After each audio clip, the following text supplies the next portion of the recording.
मुस्कुराते हुए राधा ने अपने नेत्र बंद कर लिए।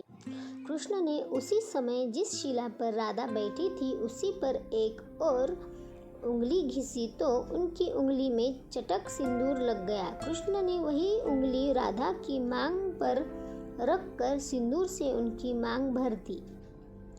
उनकी उस लीला को देखकर राधा का हृदय आनंद से भर गया। उसी समय उनकी सखियां भी उस ओर आ गई। वे भी राधा की मांग में सिंदूर को देखकर चकित हो गई। यह सिंदूर कहाँ से लगाया किशोरी जी? रंग देवी ने पूछ लिया। मेरा श्रृंगार तो तुम्ही ने किया था ना? राधा जी बोली। हाँ, परंतु यह सिंदूर मैंने नहीं लगाया था। यहाँ कहाँ से मिल गया यह? राधा ने हंसकर उस शिला पर हाथ रख दिया। यह गिरिराज जी का आशीर्वाद है सुहागिनों के लिए। यह देखो।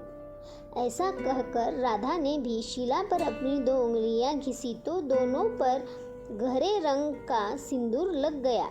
यह देखकर सब चकित हो गई। यह कैसे हुआ? हम तो प्रतिदिन यहाँ खेलने आती हैं, ऐसा तो कभी नहीं देखा। चंपकलता ने आश्चर्य भरे स्वर से कहा। यह कान्हा का चमत्कार है।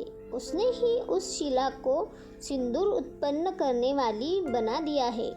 उसके सभी कार्य अलौकिक ही होते हैं।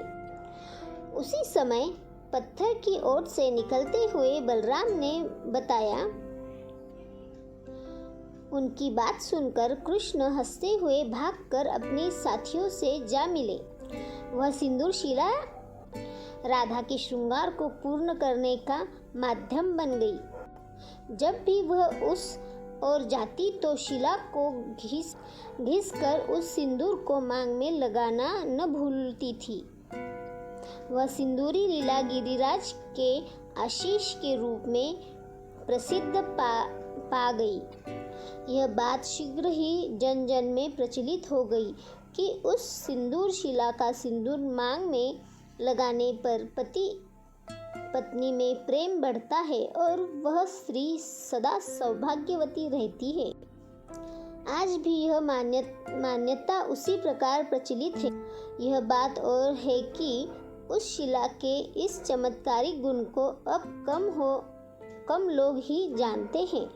यूँ तो गोवर्धन पर्वत पर शिलाओं की भरमार है, किंतु सभी से सिंदूर नहीं प्राप्त होता।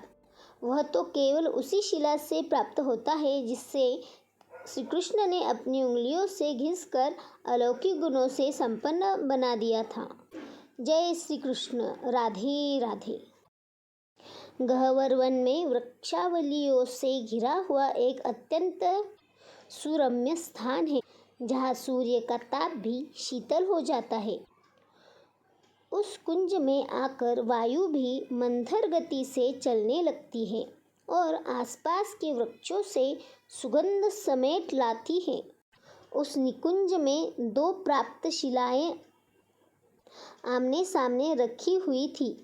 उन्हीं में एक पर बैठकर राधा विश्राम किया करती थी और उनकी सखियां पुष्पराग, पुष्प केसर, कुमकुम आदि के द्वारा उसको अनेक प्रकार से सजाया करती थी। सखियों के उस आनंद में राधा जी भी कभी बाधक नहीं बनती थी। ऐसे ही एक दिन जब सखियां राधिका रानी के लिए विभिन्न श्रृंगार सामग्री एकत्रित करके ला रही थी, उसी समय उस ओर कृष्ण आ निकले। इधर कहाँ घूम रहे हो लाला? ललिता ने पूछा। इधर से बड़ी प्यारी सुगंध आ रही है पुष्पों की, उन्हें ही ढूंढता हुआ मैं इधर आ गया हूँ। तुम? हम सब किशोरी जी के साथ इधर आई है। उन्हें यह निकुंज वन बहुत प्रिय है, सुदेवी ने बताया।